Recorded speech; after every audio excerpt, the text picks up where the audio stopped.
Adam asked me to just kind of give a quick overview of the beginnings. I actually wasn't there at the beginning, so I can sort of tell it through the lens that I saw it early on and from people who saw it, who were there at the beginning. I did see some of what happened pretty close to the beginning, so I ended up being sort of close to the company before I joined the company. But I think there's some real learnings in kind of how Facebook started and what the early days were like. And I'll talk a little bit, too, after that to kind of my early experience at Facebook when I did join and why I decided to join and kind of what happened with that. So going all the way back to the beginning, probably a lot of people in the room know the story here already. It has a lot of the aspects of the kind of foundation myths that these internet startups tend to get. But what you read is actually pretty much the truth, which is kind of interesting. Which is, like a lot of the things that became meaningful on the web, on the consumer web in particular, Facebook was started as a project more than as a company. In the early days, I don't know if anybody was a user very early, you might even remember, if you went to sort of the About page of the site, it used to say about the project. It wasn't even thought about as a company originally. And I think there's something really important to that. If you look at the companies that have had a really large impact on the consumer web, Google, Yahoo, eBay, Craigslist, Wikipedia, more or less kind of the majority of the top 10 names that you would think of as the things that had a large impact on the web, that's been true pretty broadly. Now, there's more truth to it in some cases than others. There's some foundation myth stuff that comes in there. But there is really, I think, a very clear correlation between things that became really big on the consumer internet that started out as projects rather than as companies. And if that correlation exists, I think there's an interesting question, which is why? Why is that the case, and why does that correlation exist? I think what it has to do with is actually has a little bit to do with luck and with kind of product market fit. It's very hard to make something really big unless it's really transformative. It's obviously very hard to make something really transformative if you can look at a market and do a market mapping and pick a market segment and say, I'm going to do that. I'm going to do video podcasting, right? Because that's an underserved space. Once there's a space and it's well defined and it's well understood, the chances are it's probably already too late to do something that's really transformative. So the things that tend to be really huge tend to come more from sort of the gut or kind of the personal passion or beliefs of a founder who has a vision for something that the world needs. Now, lots of people have visions for things the world need, and they turn out to be wrong. So this is obviously not a guarantee to success. It's not a causal relationship that if you decide you've got something the world needs, that it's necessarily going to take. But I think where the real magic tends to happen is whether through luck or through brilliance or some combination of those two things, you manage to get to a situation where a founder has a vision for something the world needs, and the world looks at it and says, yeah, we agree. This is something that's really special. I think in a lot of ways that was sort of what happened with Google, what happened with Yahoo, what happened with Wikipedia, what happened with Craigslist, what happened with eBay, and what happened with Facebook. And that was kind of very clear early on as I started to get to know the company, that what was going on here was something that was coming from someplace that was really deep inside the person who had started it, which I think is a really important thing for the kind of startups that can really fundamentally change the world in a better way. So you probably know the early story. Mark was a sophomore at Harvard.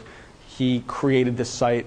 I think it's worth spending a minute on Mark because he's a good archetype in a lot of ways for what makes for a really great founder.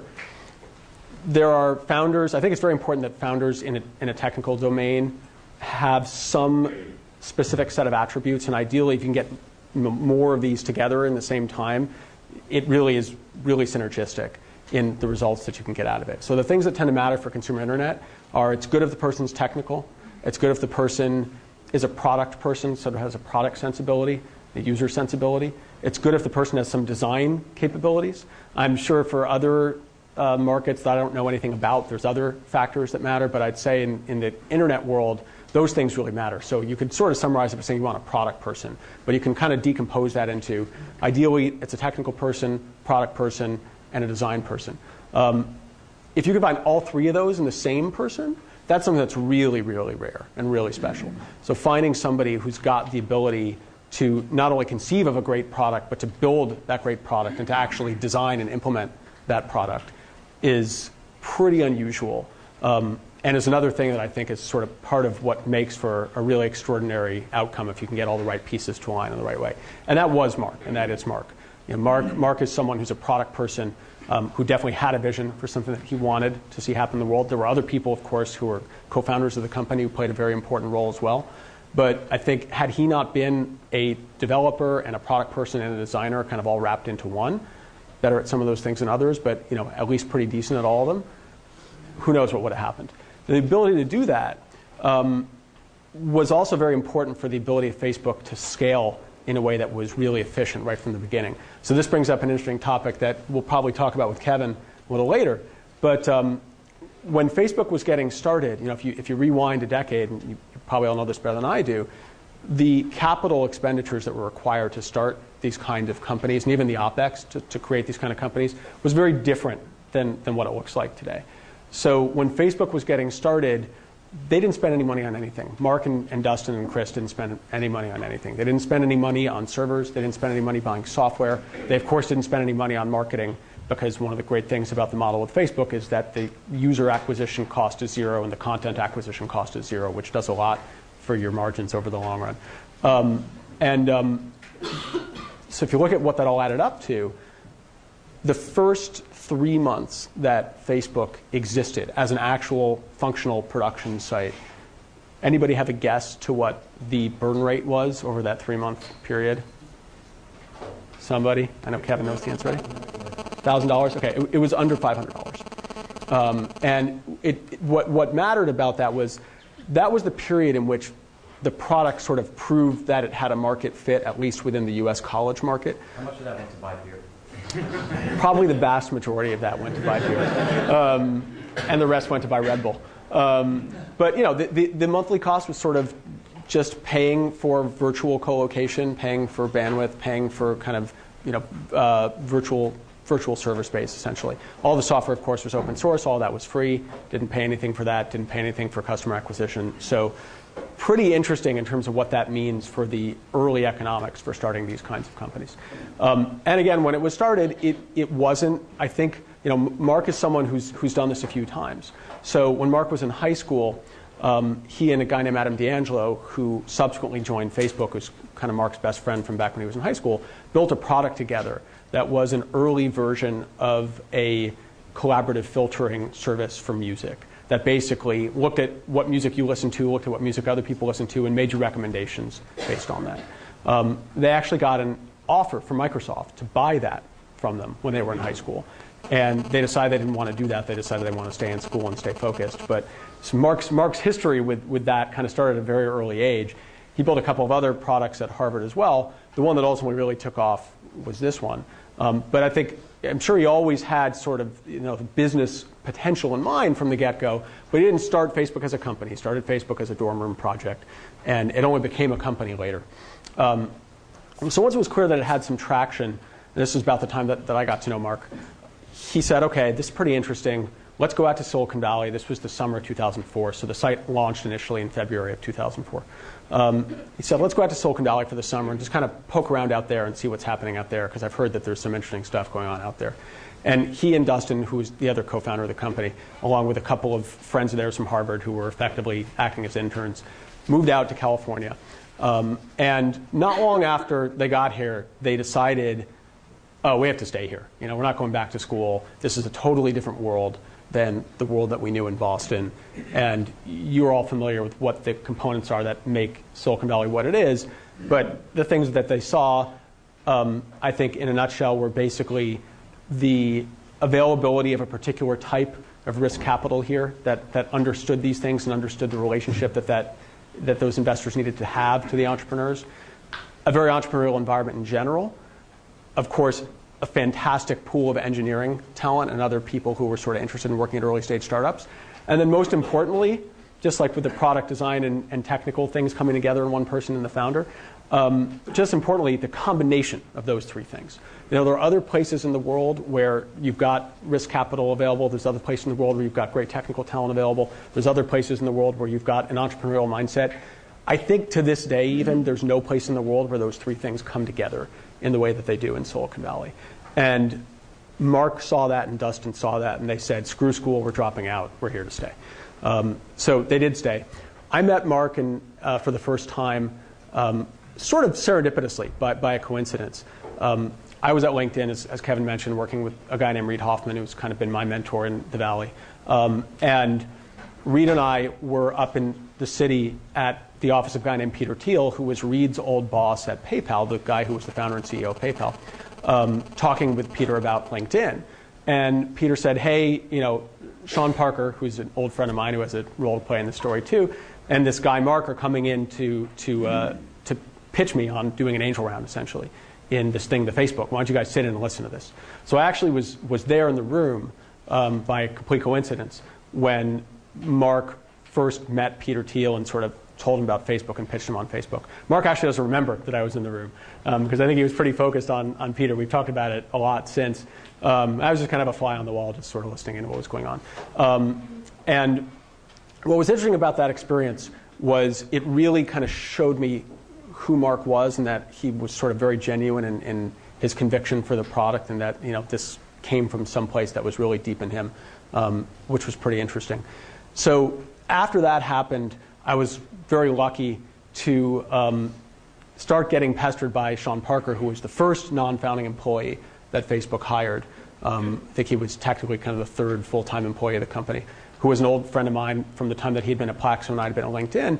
And he called me up and said, hey, I really need you to help me convince this guy, I won't say who it was, who was a mutual friend of mine and Sean's, to come join the Facebook, to do biz dev at the Facebook. Because we really have to hire this guy. And so I called him up, and I spent a bunch of time trying to talk him into it. And he didn't want to do it. I thought he was crazy. And kind of through that process, I started thinking, maybe I should just go join this company. Why am I just getting this guy to join this company? But it wasn't really kind of fully crystallized in my mind because I was pretty deep in LinkedIn. And when I wasn't one of the founders of LinkedIn, but I was there very early. And you sort of get very deep into what you're doing in these startups. And so I kind of hadn't really pulled my head up to really see what else was happening. And it just sort of started coming at me from a few directions. And I was very lucky that Peter Thiel, who was very close to Reid and was like Reid, part of this group that's now called the PayPal Mafia, was somebody I'd also known through that group. And he said, hey, he said a couple months later, hey, why don't you come join Facebook and just sort of help grow it? And that point, I took a little bit of a closer look at it. And I'll touch briefly on kind of what the two things were that kind of ultimately made me decide, you know what, I have to go do this, because I think they're sort of interesting things to look at for people who are thinking about joining a startup early. So actually there were three, one of which I've already talked about, which was the founders and who they were. That was sort of a challenging thing because at the time Mark was probably 20. And I was working for a guy who's one of these sort of wise men and wise people of Silicon Valley around the consumer internet, has been through a couple of cycles, has been doing consumer internet startups since the mid 90s, saw PayPal through the IPO and the acquisition. And what's that? Social. Did you ask SocialNet? I didn't know that. That's interesting. Yeah. Oh, that's right. Bud Invest. That's right. Yeah. So it was Reid's first startup was this company, SocialNet. And to go from that to working for a 20-year-old kid who had just dropped out of his sophomore year at Harvard, was something that posed some challenges. But I believed in the person, and that was a really important piece of it. And then with the product, there was something really special going on both quantitatively and qualitatively. Quantitatively, the statistics were unlike anything that I'd ever seen. The specific thing that was really extraordinary was user behavior over time, kind of very broadly, usage increased rather than decreased. And the thing you tend to see with any types of these sites is basically the question you ask is, how slowly does usage decrease? And the answer to that question here was actually it increases. It doesn't even decrease. And that was just sort of a really, really unique thing. And qualitatively, I was really lucky to have a younger brother who was a college student at the time at one of the schools that was already live on Facebook. Because as you may remember, Mark started at Harvard, and then he expanded it to Yale and Stanford, and then he added a few more Ivy League schools and kind of kept expanding out from there. Your older brother's at Dartmouth, right? It was at Princeton. It was at Princeton, and you showed me his profile several times. Yeah, that's right. My brother Luke was a part of the early collateral that we used at the company for talking to VCs and talking to marketing people. As I recall, there were some illicit questionable content, which only served to reinforce that this was a fundamental part of people's lives. Right, it's authentic. That's right. Actually, I think there's a lot of truth to that. All kidding aside, and I called him up and talked to him about it and talked to some of his friends about it because I wasn't really tracking this thing because I hadn't been in college in a while. And I said to him, hey, do you use this thing, the Facebook, at your school? Because you may remember it was called the Facebook then. Old school Facebook people still call Facebook the Facebook. That's kind of how you know somebody who was thinking about it early on. And the answer that he gave me was sort of the most interesting answer I've ever gotten, and that his friends gave me. I was expecting them to say, yeah, of course, sure. But they gave me a different kind of answer. They gave me an answer which was sort of like, I can imagine them sitting in Princeton looking at each other and being like, who is this loser? Like, duh. It was like I'd asked them, like, hey, do you have sanitation at Princeton yet? It was like inconceivable to them that someone would ask the question, do you use this thing? It's like asking, if you have sanitation. And that really reinforced me, like, wow, this is really a very deep part of these people's lives. And given the way the product is constructed and the technology is constructed, this should scale at least to students, probably in the US and in other places where there's a similar pattern to the US. And we saw a very interesting phenomenon happening early on in which people were starting copycat sites of various kinds and launching them at the schools that we weren't at yet. And nobody was signing up.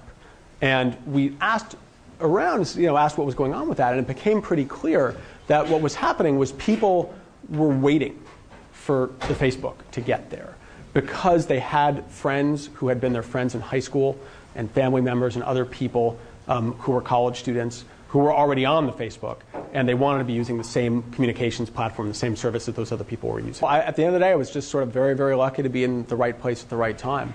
A lot of things had to line up for it to be something that I could go and do. It had to line up with the group of people involved, having a relationship to the group of people I was already working with. So it wasn't really, I wasn't really sort of abandoning this group of people that I worked with and wanted to work with. When I left LinkedIn, I asked Reed basically for permission to do it. And the way I put it to him was I said, tell me what you want me to do here. If you tell me that if I go and do this, it's going to damage our long-term working relationship, I'm not going to do it. But if you tell me it's not, I am going to do it. So, tell me what I should do. And he went away and thought about it, and he came back and he said, you should go do it. And, very lucky that kind of the right concentric circles were there, very lucky that he is who he is as a person, and that the group of people involved were who they were as people. Very lucky to just kind of be there when the need existed, and that they really had a need for somebody who fit my profile. And to speak very briefly to that, Kevin mentioned my title. I don't think there's any meaning to that. I'll bet there's 20 people in the room who know a lot more about product management than I do. Really what I've done at Facebook, Kevin alluded to this a little bit too, is the best way I can describe it is I'm not a founder, but I sort of have the type of role that you'll sometimes see a founder have when they're not the CEO of the company. I think it helps that timing has a lot to do with those things, and kind of who you are as a person has a lot to do with those things. I never had much interest in general management, and it's great for people who do. But if I had a passion around it, it probably would have been harder to not focus on those things. And I really just sort of wanted to grow the company, and that has a lot to do with kind of what moves you as a person. So I think for me, understanding that about myself was probably the most important thing, and sort of getting comfortable with that. But I do think it's an important piece of things for sure. So anyway, bringing up to where Kevin got involved, so we can bring Kevin back into the conversation. No, we need to tell a part of the conversation. So I came on board in early 2005. Accel actually ended up investing in April of 2005. So Kevin's been involved with Facebook for about as long as I have. I think it was actually another piece of serendipity that Accel was right there on University Avenue. I think we actually really liked that. Obviously, really liked the people. And I'll share an anecdote, which is just sort of some color from the early days of Facebook. So Kevin was being really, really aggressive in the way that a great VC does. He believed in the companies, want to get into the company, and so he was calling, he was practically knocking on doors, and I think eventually at one point he called me up, if I remember right, and said, "We're coming down. We're just coming down." I said, "All right, come on over." No, I barged right? in the middle of Yeah. He said, "Damn it, we're coming over." I said, "All right, cool, come on over." So he came over, and he wanted to bring somebody else with him. And he, I think he wanted to kind of bring a founder with him, so he brought Art Patterson, who's one of the kind of grand old guys at Accel, who's been there a long time, along with him. And our first full office on Emerson Street in Palo Alto was sort of an interesting place. There was some avant-garde graffiti art up on the wall. There were naked people. There were semi-naked people up on the walls. Yep. We were literally just in the process of moving in to the office. We'd been in a house in Menlo Park, and we were just kind of moving into the first office when they came in. So we were assembling furniture, and Kevin and Art are. So this is a second-story walk-up above where the two Chinese restaurants are on Emerson Street, if you know where that is, right off University Avenue. And so they're walking up the staircase up to the second floor, and we're assembling furniture upstairs. So I'd been assembling some piece of furniture and had caught my jeans on a nail, and my jeans were kind of ripped open all the way down my pant leg. And Dustin Moskovitz, who's the co-founder of the company, had hit his head on a piece of furniture and was bleeding a little bit from his forehead. So Kevin and Art walk up the stairs, and Kevin's first, and Art's behind. You probably couldn't see him because I could see his face. So they're walking up the stairs. Art is a incredibly great, older guy, incredibly gracious guy. He's looking around. He sees these avant-garde naked people on the wall, and he's walking up the stairs like, well, what's going on here? They go further up the stairs, like dust in the air. My jeans are ripped open halfway, and Dustin's literally bleeding from his forehead, and I'm shouting down the stairs, saying, "Hey, Kevin!" And Art's just looking up with his jaws on the floor, and he's just like, "What the hell am I doing here?" But of course, there was something meaningful going on beyond that. But that moment is definitely stuck with me. I think you have to first look at what size the company is and what stage the company is. When a company is really small, and so let's call it 5 to 10 people, certain other things tend to be there too. Probably haven't raised a lot of money, may not have either the business model or the product really figured out yet, may not have the fit between the product and the market really figured out yet. At that point in time, it is basically just all hands on deck. And I think it would be fair to say that if we had been talking to people, so I don't have an MBA. I actually barely have a college degree. The people who we would have been hiring at that point in time, I don't think we certainly wouldn't hold an MBA against somebody, but we wouldn't see it as a significant positive either at that point in time. So at that point in time, all that matters is how scrappy is somebody, how quickly can somebody figure things out, how much is somebody willing to roll up their sleeves and get stuff done. The first week that I was there, I remember we were spending half of our time, everybody, all 6 or 7 people, racking servers in the colo. And that was the job. It's like, okay, we need to spend 12 hours racking servers, right? And that's it. This is all that had to get done, because the most important thing for the company that week, that month, probably that part of that year, was we need to keep up with the demand for growth. And the thing that's most constraining that is our ability to put servers up. And for that, we actually said, hey, let's go hire some interns to help out with this before we had put a full team together. We actually eventually did that. But it really was sort of the generalist skill set to be able to do more or less whatever, was really what mattered at that point in time. As the company matures, of course, those things change. So Microsoft's a partner of ours. They are an investor in the company. We also have an ongoing partnership with them in several areas. I think there's a very kind of deep respect that exists. I can't speak for Microsoft, but certainly from our side towards Microsoft and from Mark towards Microsoft. Go back to that early anecdote, of Mark calling Kevin and say, hey, I want to talk to Bill Gates. A deep respect for the understanding of platforms that exists at Microsoft and the way they were able to use that to build services for people. Mark and Ray Ozzie and Bill Gates and the people who are sort of the technology thought leadership at Microsoft kind of all have a very, very strong relationship. And it's based on those kind of common beliefs in those aspects of technology. So there's a very important cultural affinity at the core there. Certainly with Google as well.